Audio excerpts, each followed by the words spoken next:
Hi, this is Laura Dixon's Drama Journal. I decided that I was going to use the stimuli, The Very Old Man with Enormous Wings, during the first couple of days of the PPP. And I found that it was really hard to find the whole theme of the play. I realized that it was something of kind of great significance, and he was tackling a lot of different themes at one go, I felt. And the one that I really picked up on initially was the whole idea of human perception and human, like the difference between compassion and cruelty, and how humans can feel them at the same time, and yeah, and how opposite everyone can be, and kind of the idea that human beings will only really be interested in other human beings if they can find a benefit of having that person in their life.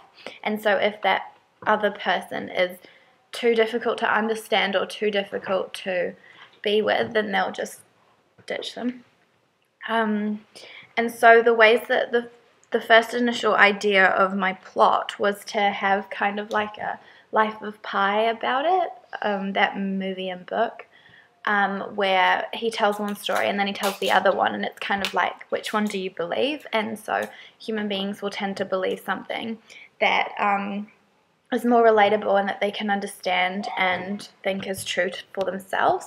So that was kind of the whole idea of having the Spider Woman, who is really relatable, and she tells a story of how she turned into a spider that the other villagers can understand. And then the old man doesn't understand why he was an angel and can't even say anything.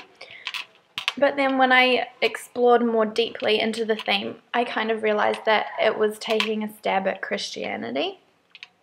And with all of those human perception things, they were just like minor things of the whole idea of Christianity. So then I kind of decided that my plot wouldn't be really tackling the whole idea. And so it took me a really long time to think of an idea. And I kind of got inspiration from this TV show that I was watching, and just randomly on the television. And then all of a sudden, I just came up with the idea that I would use like an amusement park, and have it so that they think it's like a religious amusement park, and people are eating candy floss and talking to the Spider Woman, and they keep thinking that they're having all of these visions from God, but actually it's because the candy floss is being drugged and stuff. And so it's the whole idea that people are so willing to believe in a religion just for the sake of it, for having meaning in their life, when actually they don't really understand the whole concept, and that they're so easily believing what other people say when they think that that person has authoritative, like an authority figure over them, that they're not really living for themselves. And the whole idea of, God giving you like responsibility and independence is that you use it instead of just believing what the Bible says or believing what a pope says to you because they're higher up than you or whatever. And so yeah, that was the thing that I decided on, and it took ages. But I think that it's really staying authentic to the whole idea that the author was trying to express.